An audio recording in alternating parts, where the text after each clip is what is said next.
The other practices the 6 preliminary exercises and then controls the breath, pranayama, until he can make the air enter the susbhamna nadi. Since the earlier effort is considerable owing to control of breath, there is a heavy strain which is suddenly relieved by the entry of air in susbhamna. The resulting happiness is comparable to that of a man suddenly relieved of a pressing load on his back. His mind is similar to that of a man in a swoon or a state of intoxication. Both classes of Bhava yogis experience a happiness similar to that of deep slumber. Jnana yogi, on the other hand, has theoretical knowledge of the self, for he has heard it from the Guru and learned it from the Sastras, and has further cogitated upon the teachings. Therefore, the veil of ignorance is drawn off from him even before the consummation of samadhi. 199 Chapter 19 The substratum of consciousness free from thoughts of external phenomena is distinguished by him like a mirror reflecting images. Furthermore, in the earlier stage of samadhi, he is capable of remaining aware as absolute consciousness quite free from all blemishes of thought. Whereas a hatha yogi cannot remain in such a state, in the jnani's samadhi, both the veil of ignorance and perturbation of thoughts are removed. In the hatha yogi's samadhi, though the self is naturally free from the 2 obstacles, yet it remains hidden by the veil of ignorance. The same is torn off by the jnani in the process of his contemplation. If asked what difference there is between the samadhi of a hatha yogi and sleep, it must be said that the mind overpowered by deep ignorance is covered by dense darkness in sleep, whereas the mind being associated with sattva, quality of purity, acts in samadhi as a thin veil for the self-effulgent principle. The self may be compared to the sun obstructed by dark and dense clouds in sleep, and by light mist in samadhi. For a jnani, the self shines in its full effulgence like the sun unobstructed in the heavens. This is how the sages describe samadhi, 116-17. Flaving spoken of the jnani's samadhi as approved by the sages, Dattatreya proceeds to prove its unbroken nature. What is samadhi? Samadhi is absolute knowledge uncontaminated by objects. Such is the state of the best jnanas even when they take part in the affairs of the world. 200 Tripura Rahasya. The blue color of the sky is known to be an unreal phenomenon, and yet it appears the same to both the knowing and the unknowing, but with this difference, that the one is misled by the appearance and the other is not. 118. Just as the false perception does not mislead the man who knows, so also all that is perceived, which is known to the wise to be false, will never mislead them. 119. Since the middle class of jnanas have already destroyed their minds, there are no objects for them. Their state is known as the supramental one. 120. The mind is agitated when it assumes the shape of those objects which it mistakes for real, and unagitated otherwise. Therefore the latter state alone is supramental.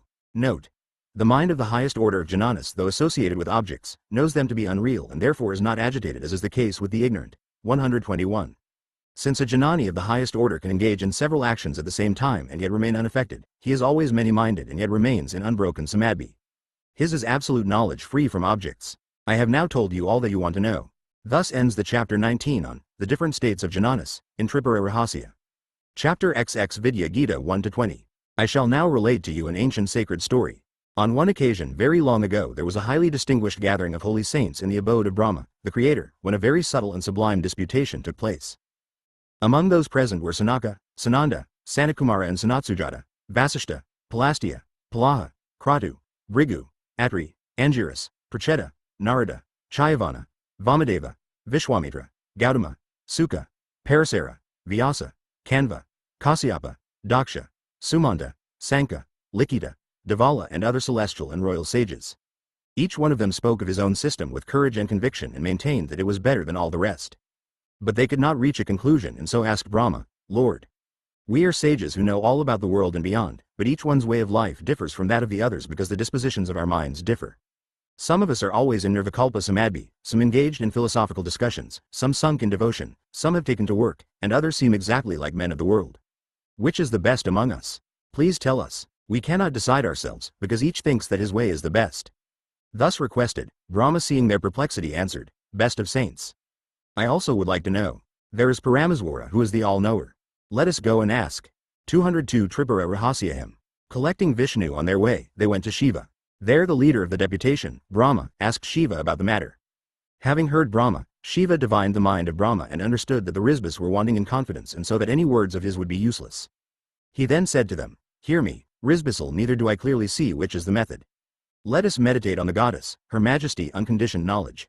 We shall then be able to understand even the subtlest of truths by her grace.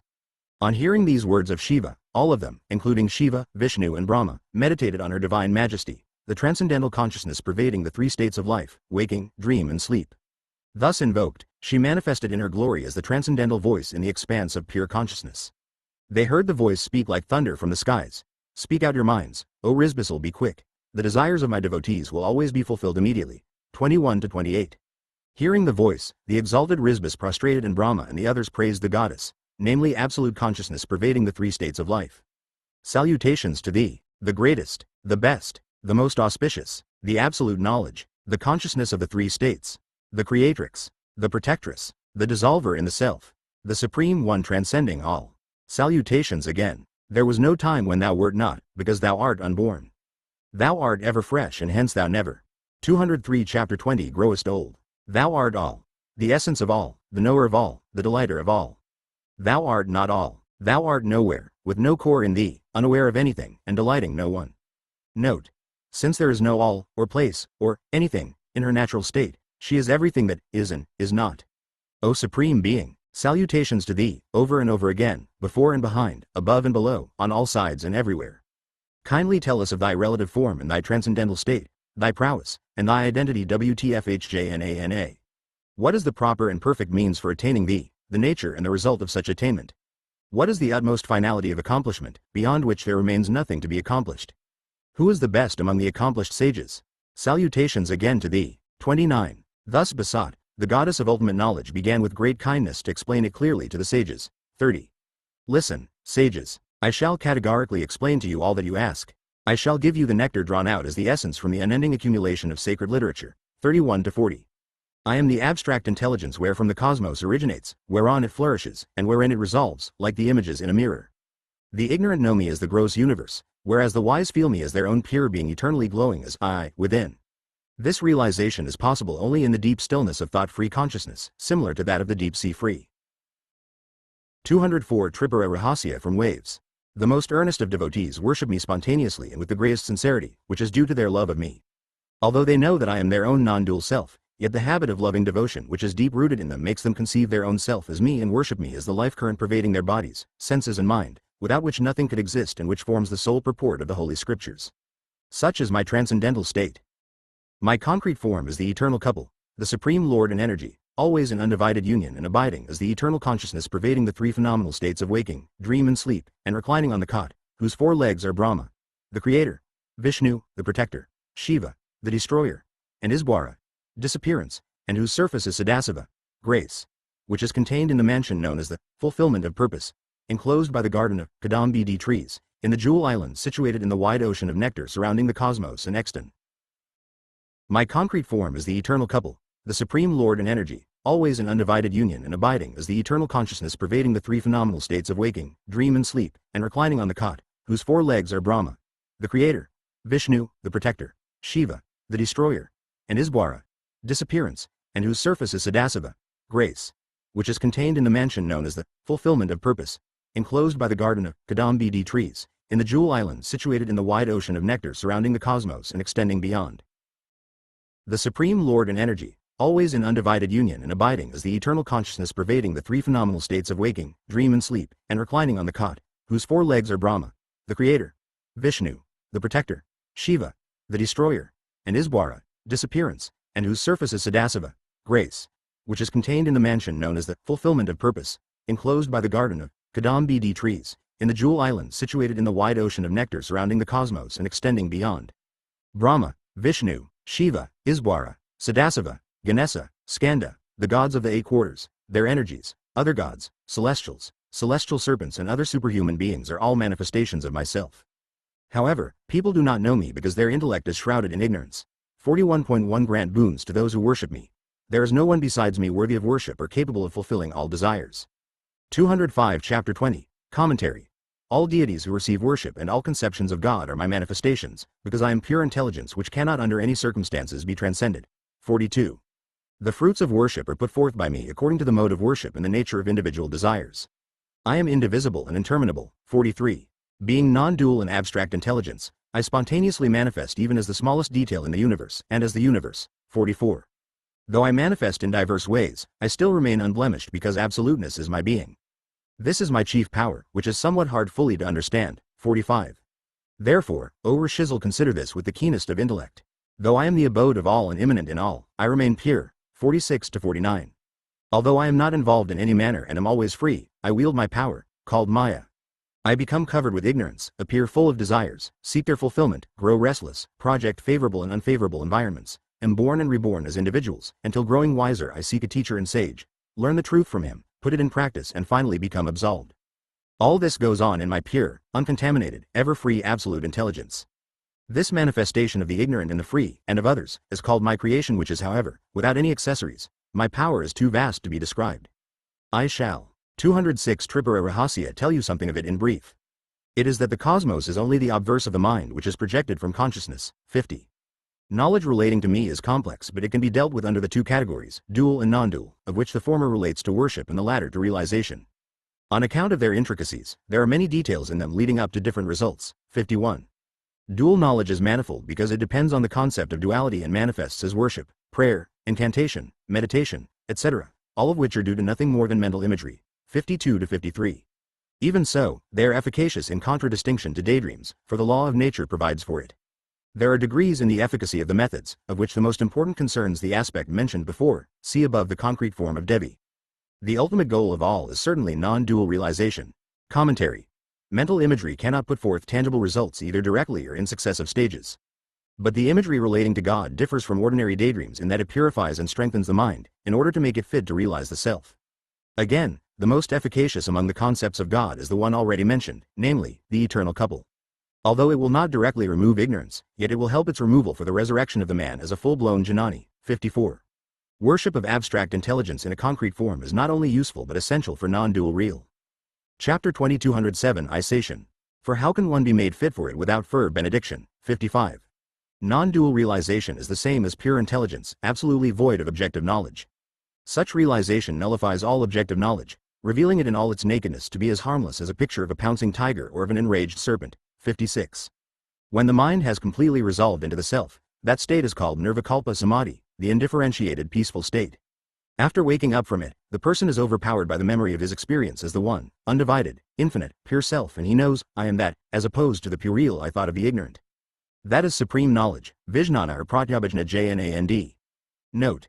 The advanced state of meditation is savikalpa samadhi, where the person is aware that he has turned away from objectivity towards subjectivity and feels his proximity to the state of self-realization. When he actually sinks within the self, there is no knowledge apart from the simple awareness of blissful existence. This is nirvikalpa samadhi. Waking up, he sees the world just as any other man does, but his outlook has become different. Phi is now able to know his pure self and no longer confounds himself with the ego. That is the acme of realization. 57. Theoretical knowledge consists in differentiating between the self and the non-self through a study of the scriptures, or the teachings of a master, or by one's own deliberation. 208 Tripura Rahasya 58 to 62. Supreme wisdom is that which puts an end to the sense of non-self once for all. Non-dual realization admits nothing unknown or unknowable and pervades everything in entirety so that it cannot in any way be transcended, e.g., a mirror and the images. When that is accomplished, the intellect becomes quite clear because all doubts have been destroyed. Doubts are usually with regard to creation, the identity of the self and their mutual relationship, and then the predispositions of the mind, e.g., lust, greed, anger, etc., are destroyed, though any remnants of these that may remain are as harmless as a fangless viper. 63. The fruit of self-realization is the end of all misery here and hereafter and absolute fearlessness. That is called emancipation. Note. There is an end of misery in sleep, but the potentiality of misery is not ended. Realization destroys the cause of misery and sets the man free forever. 64 to 65. Fear implies the existence of something apart from oneself. Can the sense of duality persist after non-dual realization, or can there be darkness after sunrise? O Rizbissel, there will be no fear in the absence of duality. On the other hand, fear will not cease so long as there is the sense of duality. 66. What is perceived in the world as being apart from the self is also clearly seen to be perishable. What is perishable must certainly involve fear of loss. 67 Union implies separation, so also acquisition implies loss. 209 Chapter 2068 to 70. If emancipation be external to the self, it implies fear of loss, and is therefore not worth aspiring to.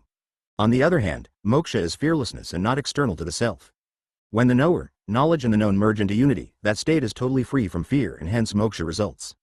Jnana, supreme wisdom, is the state devoid of thoughts, will and desire, and is unimpeded by ignorance. 71. It is certainly the primal state of the knower, but remains unrecognized for want of acquaintance with it. The guru and sastras alone can make the individual acquainted with the self. 72 to 77. The self is abstract intelligence free from thought.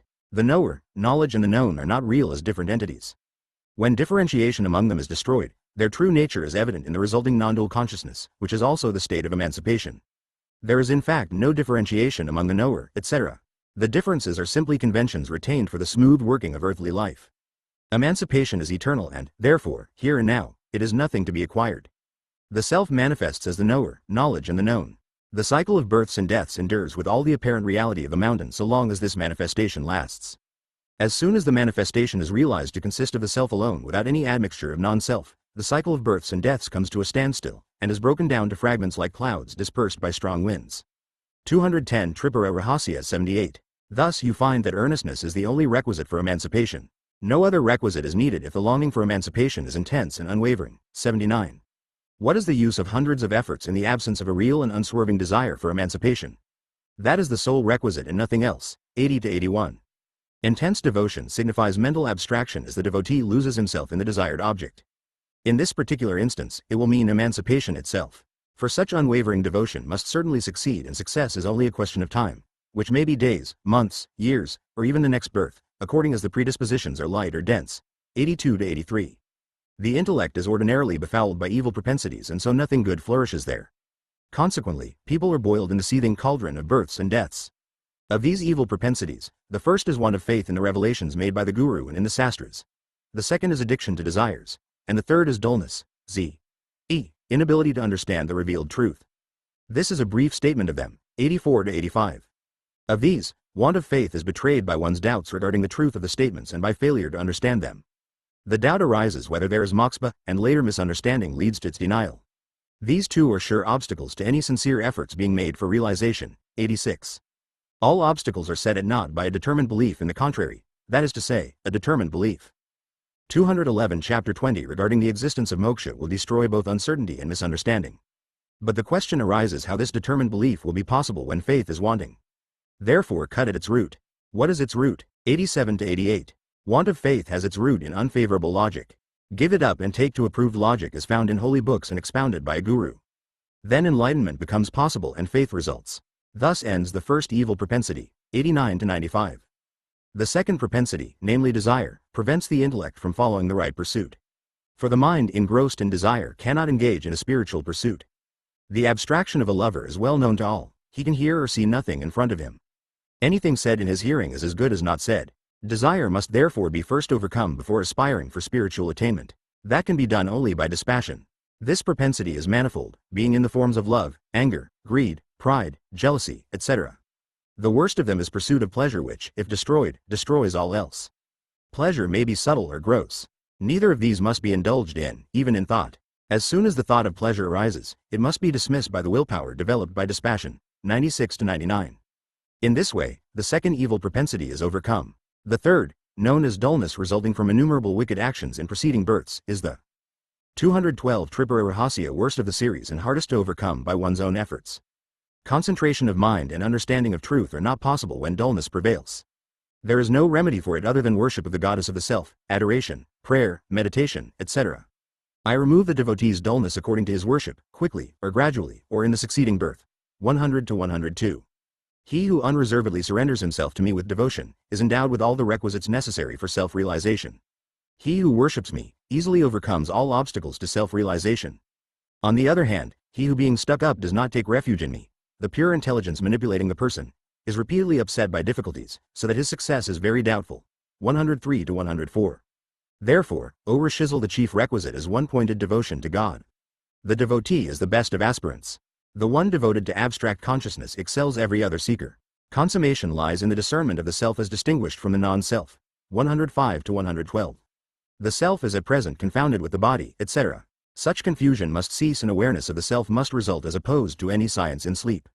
The self is experienced even now, but it is not discerned rightly, for it is identified with the body, etc. There is therefore endless suffering. The self is not hidden indeed, it is always gleaming out as I, but this T is mistaken for the body, owing to ignorance. On this ignorance ceasing, the I is ascertained to be the true consciousness alone, and that sets all doubts at 213 Chapter 20 Rest. This and nothing else has been ascertained by the sages to be the finality. Thaumaturgic powers such as flying in space, etc., are all fragmentary and not worth a particle of self-realization. For this is the unbroken and immortal bliss of the self in which all else is included. Thaumaturgic powers are also a hindrance to self-realization. Of what use are they? They are but simple acrobatic tricks. The Creator's status appears to a self-realized man to be only a trifle. What use are these powers, unless for wasting one's time? 113. There is no accomplishment equal to self-realization, which is alone capable of ending all misery, because it is the state of eternal bliss. 114. Self-realization differs from all accomplishments in that the fear of death is destroyed once for all. 115. Realization differs according to the antecedent practice and, commensurate with the degree of purity of mind, may be perfect, middling or dull. Note. Realization of the self and eternal inherence is unbroken, in all surroundings are the practices and the fruit. 116 to 119. You have seen great pandits well versed in the Vedas and capable of chanting them quite correctly amidst any amount of distractions. They are the best. Those who are capable businessmen repeat the Vedas quite correctly when they engage in chanting them without other distractions. These are the middle class. 214 Tripura Rahasya, whereas others are constantly chanting them and do it well. Such are of the lowest order among pandits. Similarly, there are distinctions among the sages also. 120 to 121. Some sages abide as the self even while engaged in complex duties, such as ruling a kingdom, e.g. King Janaka. Others can do so in the intervals of work. Still others can do so by constant practice alone. They are respectively of the highest, the middle and the lowest order. Of these, the highest order represents the utmost limit of realization. 122. Unbroken supreme awareness even in the dream state is the mark of the highest order. 1. 23. The person who is not involuntarily made the tool of his mental predispositions, but who invokes them at will, is of the highest order. 1. 24. He who abides in the self as spontaneously and continuously as the ignorant man does in the body, is again of the highest order. 125. He who, though engaged in work, does not look upon anything as non-self, is a perfect sage. 126. He who, even while doing his work remains as if asleep, is a perfect sage. 127. Thus the best among the sages are never out of samadhi, be they working or idle.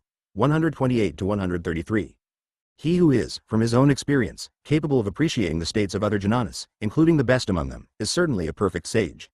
He who is not influenced by happiness or misery, by pleasure or pain. 215 Chapter 20 by desires, doubts or fear, is a perfect sage. He who realizes pleasure, pain and every other phenomenon to be in and of the self, is a perfect sage. He who feels himself pervading all, be they ignorant or emancipated, is a perfect sage. He who, knowing the trammels of bondage, does not seek release from them and remains in peace, is a perfect sage.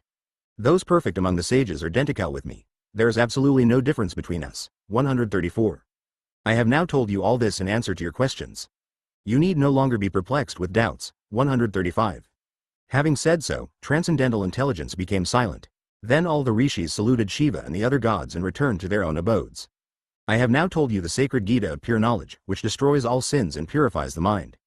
This Gita is the best among Gitas because it has proceeded from abstract intelligence herself and it leads one to emancipation, on being attentively heard and cogitated upon.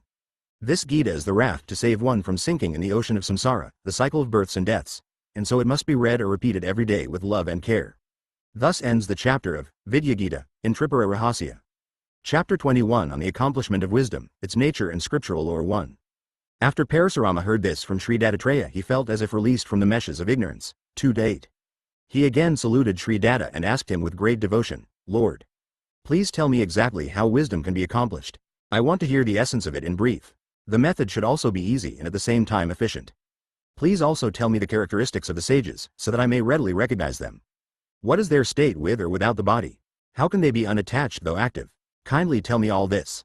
Thus requested, the son of Atri spoke to him with pleasure. Listen. Rama, I am now telling you the secret of accomplishment. Of all the requisites for wisdom, divine grace is the most important. He who has entirely surrendered himself to the goddess of his own self is sure to gain wisdom readily. Rama, this is the best of all the methods. 9 to 17. This method does not require other aids to reinforce its efficiency, as other methods do for accomplishing the end. There is a reason for it. Pure intelligence illumining all has cast a veil of ignorance of her own over all. Her true nature is evident only after removing this veil by discrimination. This is hard for those whose minds are directed. 217 Chapter 21 outward, but it is easy, sure and quick, for devotees engrossed in the goddess of the self to the exclusion of all else. An intense devotee, though endowed with only a little discipline of other kinds, e.g., dispassion, can readily understand the truth though only theoretically, and expound it to others. Such exposition helps him to imbue those ideas and so he absorbs the truth. This ultimately leads him to identify all individuals with Shiva and he is no longer affected by pleasure or pain. All-round identification with Shiva makes him the best of jnanas and a jivanmukta, emancipated here and now. Therefore Bhakti Yoga, the way of devotion, is the best of all and excels all else. 18 to 24. The characteristics of a Janani are hard to understand because they are inscrutable and inexpressible. For instance, a pandit cannot be adequately described except by his appearance, gait and dress, because his feelings, depth of knowledge, etc., are known to himself alone, while the flavor of a particular dish cannot be exactly conveyed by words to one who has not tasted it. A pandit can be understood only by another pandit by his method of expression. A bird alone can follow the track of another bird. There are of course some traits which are obvious, and others which are subtle and inscrutable. Those which are obvious are their speech, language, postures of meditation, signs of worship, dispassion, etc., which can, however, be imitated by non-sages. 25. What are accomplishments to others to the accompaniment of dispassion, meditation, prayer, etc., remain natural to the sage whose mind is pure and unsophisticated. 218 Tripura Rahasya 26. He whom honor and insult, loss or gain, cannot affect, is a sage of the best class. 27.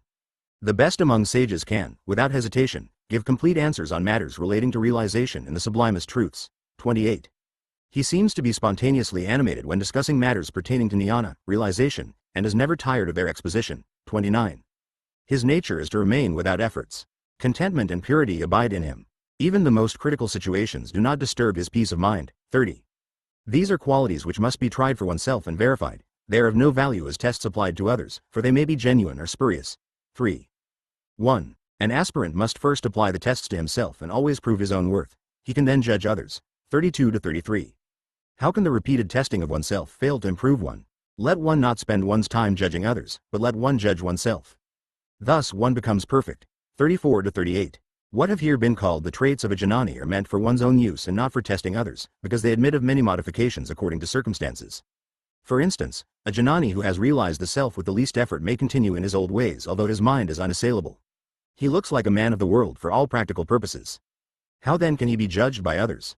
Nevertheless, one Janani will know another at sight, just as an expert can appraise precious stones at a glance. 219 Chapter 21 The Jananas of the lowest order behave like ignorant men in their care for their bodies. 39 to 54. They have not attained sahaja samadhi, samadhi unbroken even while engaged in work, etc. They are in the state of perfection only when they are calm or composed.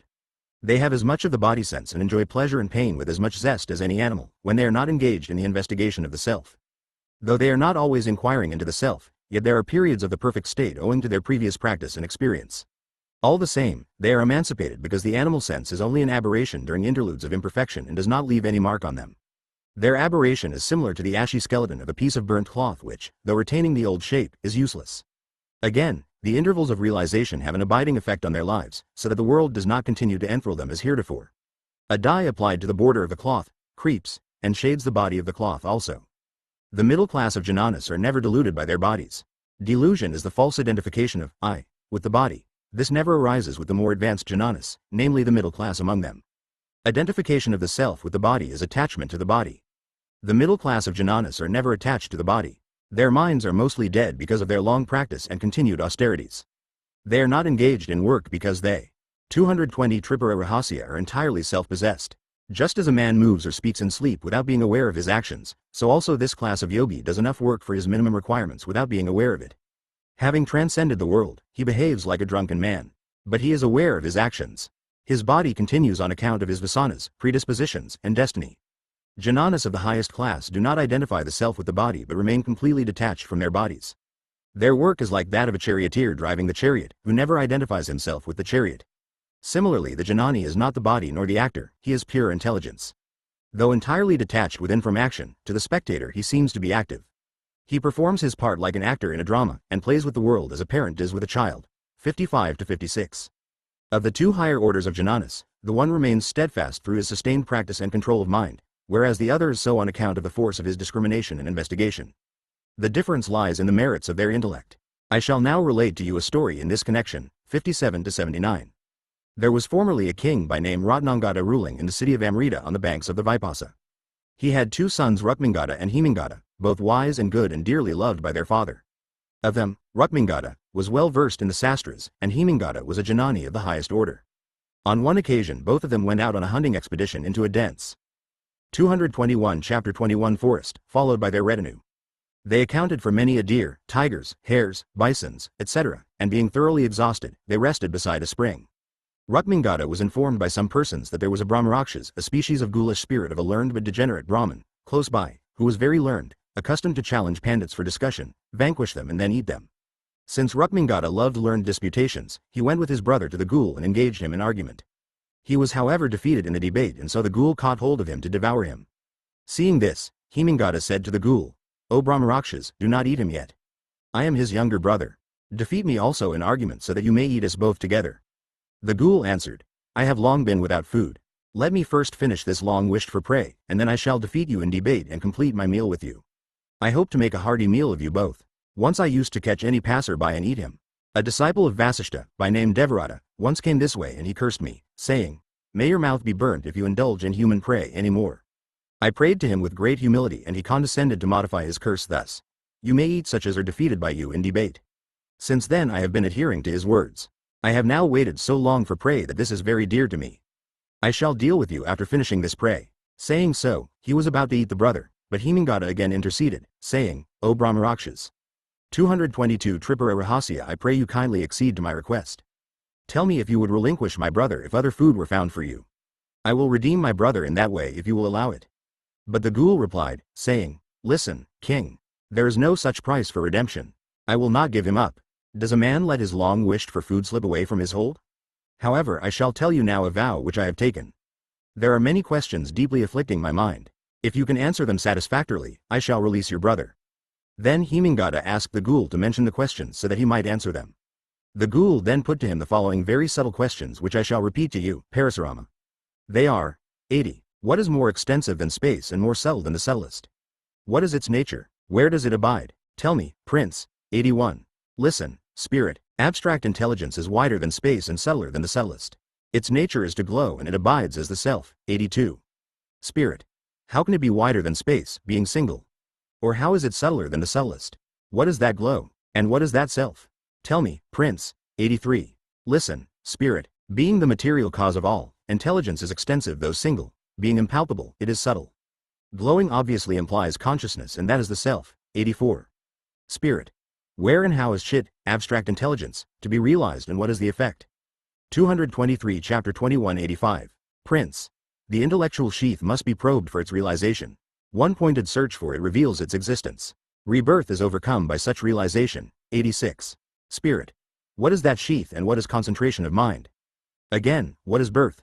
87. Prince. The intellectual sheath is the veil drawn over pure intelligence, it is inert by itself. One-pointedness is abiding as the self. Birth is the false identification of the self with the body. 88. Spirit. Why is that abstract intelligence which is ever shining not realized? What is the means by which it can be realized? Why did birth take place at all? 89. Prince. Ignorance is the cause of non-realization. Self realizes the self. There is no external aid possible. Birth originated through the sense of doorship. 90. Spirit. What is that ignorance of which you speak? What is again the self? Whose is the sense of doorship? 91. Prince. Ignorance is the sense of separateness from consciousness and false identification with the non-self. As for the self, the question must be referred to the self in you. The ego or the I thought is the root of action. 92. Spirit. By what means is ignorance to be destroyed? How is the means acquired? What leads to such means? 93. Prince. Investigation cuts at the root of ignorance. Dispassion develops investigation. Disgust for the pleasures of life generates dispassion towards them. 94. Spirit. What are investigation, dispassion and disgust for pleasures? 224 Tripura Rahasya 95. Prince. Investigation is analysis conducted within oneself, discriminating the non-self from the self, stimulated by a stern, strong and sincere desire to realize the self. Dispassion is non-attachment to surroundings. This results if the misery consequent on attachment is kept in mind. 96. Spirit. What is the root cause of the whole series of these requirements? 97. Prince. Divine grace is the root cause of all that is good. Devotion to God alone can bring down His grace. This devotion is produced and developed by association with the wise. That is the prime cause of all. 98. Spirit. Who is that God? What is devotion to Him? Who are the wise? 99. Prince. God is the master of the cosmos. Devotion is unwavering love for Him. The wise are those who abide in supreme peace and melt with love for all. 100. Spirit. Who is always in the grip of fear? Who of misery? Who of poverty? 101. Prince. Fear holds a man possessed of enormous wealth, misery of a large family, and poverty of insatiable desires. 102. Spirit. Who is fearless? Who is free from misery? Who is never needy? 103. Prince. The man with no attachments is free from fear. The one with controlled mind is free from misery. The self-realized man is never needy. 225 Chapter 21 104. Spirit. Who is he that passes men's understanding and is visible though without a body? What is the action of the inactive? 105. Prince. The man emancipated here and now passes men's understanding. He is seen though he does not identify himself with the body. His actions are those of the inactive. 106. Spirit. What is real? What is unreal? What is inappropriate? Answer these questions and redeem your brother. 107. Prince. The subject, the self, is real. The object, i.e., the non-self, is unreal. Worldly transactions are inappropriate. I have now answered your questions. Please release my brother at once. 108. When the prince had finished, the ghoul released Rukmangada with pleasure and himself appeared metamorphosed as a Brahmin. 109. Seeing the figure of the Brahmin full of courage and tapas, penance, the two princes asked him who he was. 110-122. I was formerly a Brahmin of Magadha. My name is Vasuman. I was famous for my learning and known as an invincible debater. I was proud of myself and sought the assembly of those learned pandits who gathered in my country under royal patronage. There was among them a great saint, perfect in wisdom and entirely self-possessed. He was known as Ashtaka. I went there for love of debate. Though I was a mere logician, I argued against his statement on self-realization by sheer force of logic. He backed his 226 Tripura Rahasya arguments by profuse quotations from the Holy Scriptures. Since I was out to win laurels, I continued to refute him. Finding me incorrigible, he kept silent. However, one of his disciples, a descendant of the Kasyapa lineage, was enraged at my audacity and cursed me before the king, saying, "You chip of a Brahmin! How dare you refute my master without first understanding his statements? May you at once become a ghoul and remain so for a long time." I shook with fear at the imprecation and took refuge at the feet of the sage Ashtaka. Being always self-possessed, he took pity on me, though I had figured as his opponent just before, and he modified his disciple's curse by pronouncing an end to it as follows. May you resume your old shape as soon as a wise man furnishes appropriate answers to all the questions which were raised here by you, answered by me, but refuted by your polemics. O Prince, you have now released me from that curse. I therefore consider you as the best among men, knowing all that pertains to life here and beyond. The princes were astonished at this story of his life. 123-124. The Brahmin asked Hemangada further questions and became further enlightened. Then the princes returned to their city after saluting the Brahmin. I have now told you everything, O Bhargava. Thus ends the chapter on the episode of the ghoul in Tripura Rahasya. Chapter 22 The conclusion 1-4. After Sri Dattatreya had finished, Parasurama again asked respectfully, Lord, what further did that Brahmin ask Hemangada and how did the latter enlighten him? The account is very interesting and I desired to hear it in full. Then Sri Datta, the Lord of Mercy, continued the story. Vasuman asked Hemangada as follows, 5-8. Prince, I shall ask you a question. Please answer me. I learned about the supreme truth from Ashtaka and later from you. You are a sage, but still, how is it that you go out hunting? How can a sage be engaged in work? Work implies duality. Wisdom is non-duality. The two are thus opposed to each other. Please clear this doubt of mine. Thus requested, Hemangada spoke to the Brahmin as follows, 9-14. O Brahmin, your confusion owing to ignorance has not yet been cleared up. Wisdom is eternal and natural. How can it be contradicted by work? Should work make wisdom ineffective, how can wisdom be useful any more than a dream? No eternal good is possible in that case. All this work is dependent on self-awareness, wisdom. Being so, can work destroy wisdom and yet remain in its absence? Wisdom is that consciousness in which this world with all its phenomena and activities is known to be as an image or series of images. The duality essential for work is also a phenomenon in that non-dual awareness. 228 Tripura Rahasya. There is no doubt that a man realizes the self only after purging himself of all thoughts, and that he is then released from bondage, once for all. Your question has thus no basis and cannot be expected of the wise. Then the Brahmin continued further, 15-16. True, O Prince, I have also concluded that the self is pure, unblemished intelligence. But how can it remain unblemished when will arises in it? Will is modification of the self, giving rise to confusion, similar to that of a snake in a coil of rope. 17-26. Listen, O Brahmin, you do not yet clearly distinguish confusion from clarity. The sky appears blue to all alike whether they know that space is colorless or not. Even the one who knows speaks of a blue sky, but is not himself confused. The ignorant man is confused whereas the man who knows is not. The latter's seeming confusion is harmless, like a snake that is dead. His work is like images in a mirror. There lies the difference between a sage and an ignorant man. The former has accurate knowledge and unerring judgment, whereas the latter has a blurred conception and his judgment is warped. Knowledge of truth never forsakes a sage although he is immersed in work. All his activities are like reflections in a mirror for, being self-realized, ignorance can no longer touch him. Wrong knowledge, due to sheer ignorance, can be corrected by true knowledge. but wrong knowledge, due to a fault, cannot be so easily corrected. So long as there is diplopia, the eyesight will be blurred and many images of a single object will be seen. Similarly, so long as there 229 Chapter 22 is prarabdha, residual past karma, unaccounted for, the manifestation of the world will continue for the janani, though only as a phenomenon. This will also vanish as soon as the prarabdha has played itself out, and then pure, unblemished intelligence alone will remain. Therefore I tell you, there is no blemish attached to a janani, though he appears active and engaged in worldly duties. Having heard this, the Brahmin continued to ask, 27. O Prince, how can there be any residue of past karma in a jnanp? Does not jnana burn away all karma as fire does a heap of camphor? 28 to 29. Then Hemangada replied, Listen, Brahmin, the three kinds of karma, 1. Mature, prarabdha, 2. Pending, agami, and 3. In store, sanchidai, are common to all, not excluding the janani. The first of these alone remains for the janani and the other two are burned away. 30. Karma matures by the agency of time, such as divine law. When mature, it is bound to yield its fruits. 31. The karma of the one who is active after self-realization is rendered ineffective by his wisdom. 32. Karma already mature and now yielding results is called prarabdha. It is like an arrow already shot from a bow which must run its course until its momentum is lost. Note: prarabdha must bear fruits and cannot be checked by realization of the self. But there is no enjoyment of its fruits by the realized sage. 33 to 35. Environments are only a result of prarabdha. Though they seem the same for all, jnanas react to them differently according to their own stages of realization. 230 Tripura Rahasya. Pleasure and pain are apparent to the least among the sages, but do not leave any mark on them as they do on the ignorant. Pleasure and pain operate on the middle class of sages in the same way.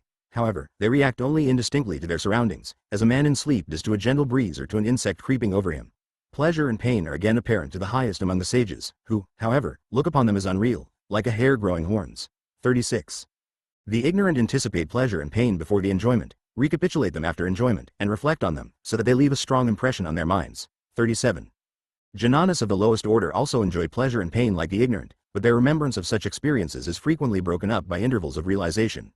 Thus worldly experiences do not leave an impression on their minds. 38.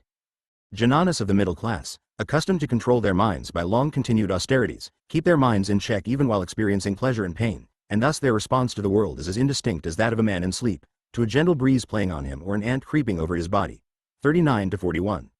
Jnanas of the highest order are left untouched, for they always remain as the burnt skeleton of a cloth, retaining its old shape but useless, after their realization. Just as an actor is not really affected by the passions which he displays on the stage, so also this janani, always aware of 231 Chapter 22 his perfection, is not affected by the seeming pleasures and pains which he regards as a mere illusion, like the horns of a hare. 42. The ignorant are not aware of the pure self. They see it as always blemished and hence they believe in the reality of objective knowledge. They are therefore affected by the pleasures and pains of life. 43 to 49. As for the lowest order of jnanas, these realize the self off and on, and spells of ignorance overtake them whenever they are overcome by their predispositions. Then they look upon the body as the self and the world as real. They are often able to override the old tendencies, and thus there is an ongoing struggle between wisdom and ignorance, each of them prevailing alternately. The janani ranges himself on the side of wisdom and fights against ignorance until falsity is thoroughly blown out and truth prevails. Therefore jnana is indivisible. 50 to 57. Forgetfulness of the self never overtakes a middle-class janani and wrong knowledge never possesses him. However, of his own accord, he brings out some predispositions from his own depths in order to maintain his body according to prarabdha. This is the conduct of an accomplished janani. As for the aspirant, there is no forgetfulness of the self so long as he is engaged in practicing samadhi. But the accomplished janani is always unforgetful of the self and picks out his own predispositions according to his own choice. 232 Tripura Rahasya. The highest janani makes no difference between samadhi and worldly transactions. He never finds anything apart from the self and so there is no lapse for him. The middle order janani is fond of samadhi and voluntarily abides in it. There is accordingly a lapse, however slight, when he is engaged in worldly affairs, or even in the maintenance of his body. On the other hand, the janani of the highest order involuntarily and naturally abides in samadhi, and any lapse is impossible for him under any circumstances. The janani of the middle order or of the highest order has no tinge of karma left in him, because he is in perfection and does not perceive anything apart from the self. How can there be anything of karma left when the wildfire of jnana is raging, consuming all in its way? Commentary. Karma is inferred by the onlooker according to his own ideas of pleasure or pain giving experiences for the janani, hence the previous statement that prarabdha remains over without being destroyed by jnana. That holds true for the lowest order of jnanas, but not for the rest. The fruit is that which is enjoyed. Jnanas of the highest order do not partake of pleasure or pain. For they are in samadhi, and that does not admit of such experiences. When arisen from samadhi, the objects, non-self, are known to be like images in a mirror, and the conscious principle of the seer and sight is equally known to be the self. Just as the images are not apart from the mirror, so there is no non-self apart from the self. Therefore pleasure and pain are not alien. Chapter 22 233 To the self. That which is not alien need not be traced to another cause, namely karma, prarabdha. The ideas of pleasure and pain in others need not be foisted on jnanas and explanations sought, with the result of positing prarabdha in them. The jnani never says, I am happy, I am miserable, then why should prarabdha be imagined in his case? The least among jnanas is apt to relax from the realization of the self and then gets mixed up with the world at those intervals when he appropriates pleasure or pain. The conjecture of prarabdha is significant in his case but not in the case of other orders of jnanas. The lowest state of jnana is open to the doubt whether such jnana as is obstructed off and on betokens emancipation. Some agree that it does not, but realization of the self occurs simultaneously wide-eye the raising of the veil of ignorance. This veil is destroyed, whereas the outgoing tendency, vikshepa, drags on a little longer. Prarabdha runs out after yielding its results. No residue is left for reincarnation, nor are there other stocks of karma to draw upon for perpetuating bewilderment. His mind perishes with the body, just as fire dies out for want of fuel. In the absence of a body, the realization of the self must assert itself and emancipate the being. There is still another class of men whose jnana is contradicted by worldly pursuits. That is not jnana in the true sense, it is only a semblance of it. Differences among the different orders of jnanas, simple, and jnanas, jivanmuktas, are perceptible to onlookers in this life. The jnanas do not reincarnate. Since they are found to be active sometimes or at all times, the onlooker requires an explanation and conjectures. 234 Tripura Rahasya a residue of PMRABDBA, as is the case with ordinary men. Otherwise their apparent pleasures and pains would be as if accidental, which is not acceptable to the philosopher. Hence, all this discussion about PMRABDBA for jnanas. Srimad Bhagavad Gita no doubt says, one is reborn in environments consistent with the thought uppermost in one's mind while dying. This statement applies to others and not to jnanas. As for jnanas, the following is said in other scriptures. 1. A jnani has the root of misery cut off at the instant of realizing the self. It is immaterial for him if he dies in a holy spot or in foul surroundings, remaining aware, or overtaken by coma, just before death. He is emancipated all the same. 2. Unmistakably realizing Shiva even once by a master's advice, by scriptural statements or by inference, there could no longer remain any tinge of obligatory duty on his part because he is emancipated. 58. Such karma is only a trick believed to be true by the onlooker. I shall explain this point further. 59 to 62. The state of the jnani is said to be identical with that of Shiva. There is not the least difference between them. Therefore karma cannot besmear a jnani. Vasuman had all his doubts cleared by this discourse of Hemangada. He had a clear understanding of true realization. Vasuman and the prince saluted each other and returned to their respective places. Having heard all this, Parasurama asked further of Sri Datta. 235 Chapter 22 63 to 65. Master, I have heard your holy words regarding realization and wisdom. My doubts are now cleared. I now understand the non-dual state of abstract consciousness pervading all and abiding in the self. Nevertheless, kindly tell me the essence of the whole discourse in a few words so that I may always remember it. 66 to 68. Thus requested, Sri Datta again resumed. That which abides as the self is pure intelligence, transcendental being, comprised of the aggregate of all the egos in perfection. She is self-contained and fills the role of Maya by virtue of her own prowess. Being one without a second, she makes even the impossible happen and thus displays the universe as a series of images in a mirror. I shall now tell you how. Commentary. Perfect ego. Ego in perfection, IP consciousness. Some distinctive characteristics have to be admitted in order to distinguish consciousness from inertia. Consciousness amounts to a flash of pure intelligence. It is of two kinds. 1. The subject and 2. The object. The latter of these is dependent on the former for its very existence, therefore the manifestation as I is alone admissible. I is imperfect when it is limited to the body or other similar entities. Because time and space have their being in pure intelligence or awareness as I, which is thus perfect, nothing can possibly surpass it and yet it is all these. Therefore it is the aggregate of all the egos. Nevertheless, consciousness is distinguished from inertia for the sake of preliminary instruction, so that the disciple may become conversant with the real nature of the self. She is transcendental and also non-dual. 236 Tripura Rahasya the self is the subject, and non-self is the object. She is also the individual egos falsely identified with bodies. She is ego in perfection, while abiding as pure consciousness. This is the nature of abstract intelligence. This unbroken, IT consciousness remains before creation as will, self-sufficient and independent in nature and is also called svatantra. She turns into action, kriya, during creation and is called maya. Creation is not vibration or metamorphosis, it is a mere projection of images like those in a mirror. Because Sakti cannot be reached by time and much less broken up by it, she is eternal. So it follows that the universe has no origin. 69 to 71. She who is transcendence, awareness, perfection and total summation of all egos, of her own will divides herself into two. Imperfection is concomitant with such scission. There is bound to be an insentient phase which represents the aforesaid exterior or unmanifested void. The sentient phase is Sadasava Tattva. Note. This is called Isbhara in the Upanishads. 72. Now Sadasava, also not being perfect, sees the unmanifest void. The sentient phase becomes aware of the insentient phase, but yet knows it to be of himself, feeling, I am this also. Note. The sentient phase is called Ishwara, and the insentient phase is called Maya or Avidya, in the Upanishads. 73 to 90.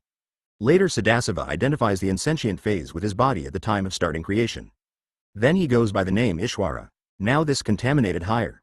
237 Chapter 22 Ego, namely Ishwara, divides himself into the three aspects, Rudra, Vishnu and Brahma, representing the modes of ego associated with the three qualities of darkness, brightness and activity, who in their turn manifest the cosmos consisting of many worlds.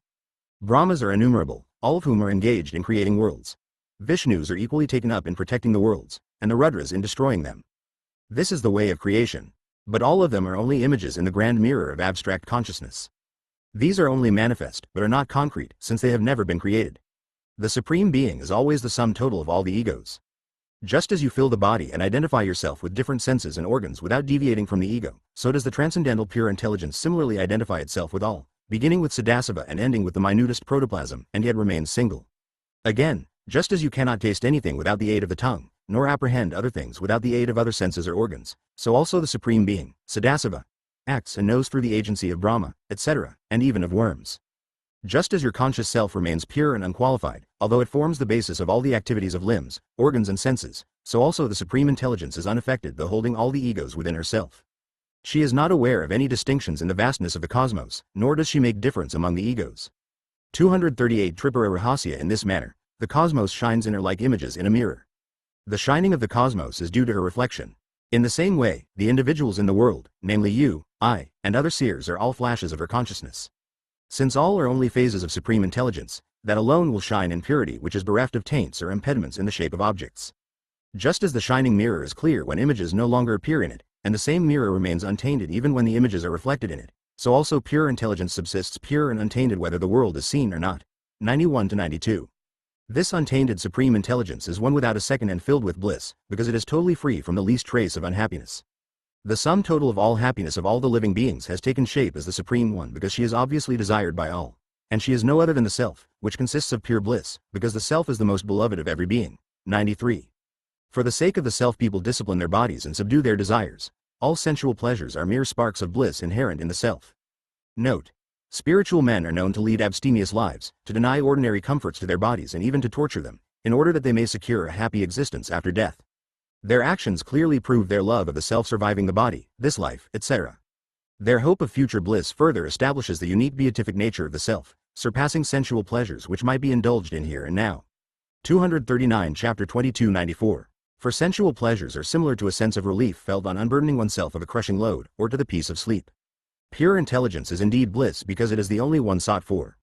Commentary. Bliss is self. Objects are thoughts taking concrete forms. Thoughts arise from the thinker connotes intelligence.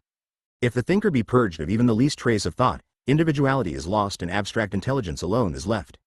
Nothing else is admissible in the circumstances. Since it is ultimate reality, synonymous with emancipation or immortality, there must be beatitude in it in order that it may be sought. It, in fact, is compact with bliss, yea, dense bliss alone. How? Because the contrary, i.e. unhappiness, is associated with the exterior, it appears and disappears. Such cannot be the case if unhappiness form part of the Self. Pleasure might similarly be said to be associated with the body, the senses, possessions, etc. However, a little thought will convince one that these so-called enjoyments are meant for the Self. So the Self is that which matters, and nothing else. But every little being always seeks pleasure. Thus pleasure is the Self. But sensual pleasure is quite obvious, whereas the bliss of self is purely imaginary, because it is not similarly experienced. The scriptures must be cited against this contention. The scriptures say that all the sensual pleasures do not together amount to a particle of the inherent bliss of the Self. Just as unlimited space, or just as consciousness is unknown when pure, but becomes manifest in its associated. 240 Tripura Rahasya state as objects around, e.g., a pot for fetching water. So also bliss in purity is not enjoyable, but the same becomes enjoyable when broken up as sensual pleasures. This is the truth of the scriptural statement. One may contend that the self is not bliss but it seeks bliss. If it were true, why should there be happiness in relieving oneself of a crushing load? This is perceptible at the instant of relief, and similar happiness prevails in dreamless slumber. In these two instances, there are no positive sources of pleasure, and yet there it is. This pleasure is however real, since it is within one's experience and cannot also be avoided. Therefore it must be of the nature of the self. Still, this pleasure may be said to be relief from pain and not true pleasure. If so, why does a person awaken from sleep say, "I slept happily"? The person has felt happiness in sleep. There are no happenings associated with that happiness. It is pure and must be of the nature of self. Otherwise, even the worst savage or an animalcule would not relish sleep nor indeed long for it. The question arises, if bliss be of the self, why is it not always felt? The answer is that the inherent bliss is obstructed by desire, obligations and predispositions of the mind, just as the perennial sound arising from within is not heard owing to the interference of external sounds, but is perceived when the ears are plugged. The pain of the load predominates for the time being over the other natural painful dispositions of the mind, and disappears at the instant of unburdening. During the interval before the other dispositions lying latent rise up to the surface, there is peace. Chapter 22:24 for an infinitesimal moment, and that is the true self coincident with pleasure. Other sensual pleasures are also to be explained in the same way. There is an infinite variety of predispositions laying dormant in the heart, ready to spring up at the right moment. They are always like thorns in the pillow. When one of them sticks out, it predominates over the others and grips the mind. Its manifestation takes the shape of an intense desire. Its prevalence is painful in proportion to its intensity. When that subsides on fulfillment, the pain disappears, and calm prevails for an infinitesimal period, until the next predisposition appears. This interval represents the pleasure associated with the fulfillment of desire. Thus everyone's rush for enjoyment betrays the search for self, of course, unawares and confused. If asked why no one seems to know the real genesis of bliss, the answer is overwhelming ignorance born of associating the pleasure with such incidents. The opinion prevails that pleasure is caused by such and is destroyed on their disappearance. The fact is that pleasure is simply the self, and eternal. 95. People do not recognize the bliss inhering as their self, because of their ignorance. They always associate pleasure with incidents. 96-98.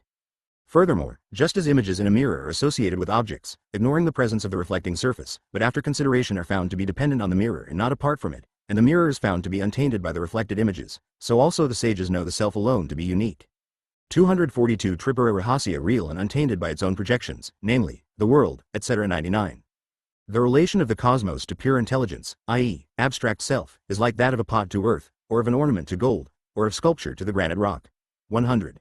O Parasurama, denial of the existence of the world does not amount to perfection. Denial is absurd, for it implies intelligence, and intelligence displays itself as the universe. 101. The intelligence denying or admitting the world is there shining over all. Can the world be erased out of existence by mere denial of it? Note. Here the point is that the absolute is alone real and remains ever absolute, notwithstanding the concrete modifications which are no better than images in a mirror, not tainting it, nor existing apart from it. All are real, but real in their abstraction. 102. Just as the images appear in a mirror and partake of its nature, so also the cosmos is of and in the self, and real inasmuch as it is the self. Note. The world is not real as an object and apart from the self. 103-105. This wisdom in perfection is the realization of all as the self. Intelligence appears as objects by its own virtue, as a mirror appears as the images on it. This is the whole essence of the Sastras. There is no bondage, no liberation, no aspirant, no process of attainment. The transcendental conscious principle alone subsists in the 243 Chapter 22 states of being. She remains as the one uniform, absolute being. She is ignorance, she is wisdom, she is bondage, she is liberation, and she is the process. Therefore. 106. This is all that need be known, understood and realized. There is nothing more. I have told you all in order. The sage Haratayana concluded. 107-111. The man who knows it rightly will never be overtaken by misery. O Narada, such is the section on wisdom, recondite with reason, subtlety, and experience. Should anyone not gain wisdom after hearing or reading it but continue to wallow in ignorance, he should be put down as nothing more than a stalk or a stone of a man. What hope is there for him? Hearing it even once must make a man truly wise. He is sure to become wise. Sin or obstruction to wisdom is destroyed by reading it. Wisdom dawns on hearing it. Writing, appreciating and discussing its contents respectively destroys the sense of duality, purifies the mind and reveals the abiding truth. 112. She goes by the name of emancipation when clearly and directly realized by investigation as the one undivided self of all. Otherwise, she goes by the name of bondage. She is the one consciousness threading the three states of being, but untainted and unbroken by them. She is the sound, word and the significance of Rim. Thus ends the concluding chapter in the most sacred Itihasa Tripura Rahasya. Appendix I Chapter 4. Disgust for worldly enjoyment is inculcated so that dispassion might be developed. Commentary on chapters. O people, turn away from sensual enjoyments and betake yourselves to contemplating your own selves, rather the self. Because sensual enjoyments end only in misery. What is meant by the self? By self is meant consciousness as shown by the Mahavakya, Prajnanam Brahma.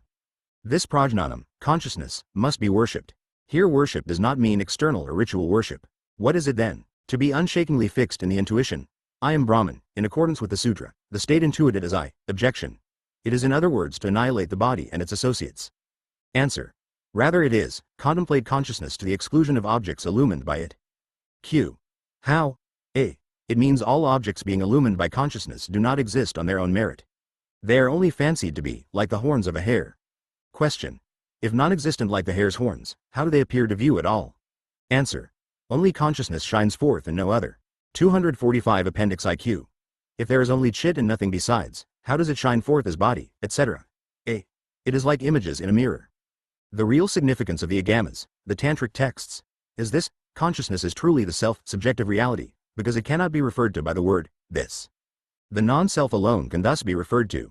Only that can be self, subjective reality, which itself being one, runs continuously through the realms of old recollections and ever-new thoughts.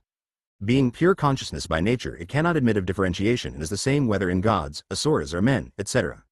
There cannot be the least doubt that time and space are not different from it since they remain immersed in it, that is, they cannot be conceived in the absence of consciousness, and out of it they are non-existent like a hare's horn, that is, not existent. Parama Shiva spoken of in the Sastras is just this unbroken, uniform consciousness, the self.